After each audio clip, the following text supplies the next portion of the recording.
Dans la perspective de promouvoir et consolider le bilinguisme au Cameroun, le Cap Tefel, association de réflexion, de proposition et d'action pour un Cameroun effectivement bilingue, s'aligne sur les principales recommandations formulées dans le cadre du grand dialogue national pour un retour effectif à la paix. Ce qui va suivre après aujourd'hui, c'est une descente sur le terrain.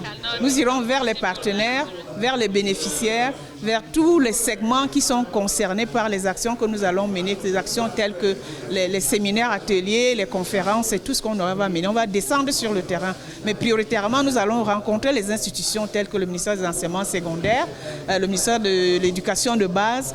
Vous avez suivi dans la salle le ministère des Relations extérieures. Dans le cadre du lancement de ces activités ce 23 octobre 2019, Cap Tefel a fait le choix de créer un espace de rencontre entre les enseignants du français et de l'anglais des établissements publics et privés du Cameroun. L'objectif est de doter prioritairement le corps enseignant d'outils pédagogiques adéquats afin de rendre l'enseignement du français et de l'anglais plus attrayant et efficient pour les apprenants. L'enseignement, que ce soit l'enseignement de l'anglais aux francophones ou du français aux anglophones, demande une certaine pratique pédagogique.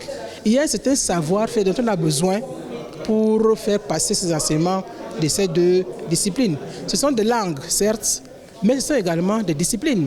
Il faudrait savoir donc comment fonctionner comme discipline par rapport à ces deux langues qui, dans notre pays, sont qui plus est des langues officielles. Sur le terrain, il y a beaucoup de lacunes chez les enseignants des deux langues officielles, c'est-à-dire le French et l'anglais.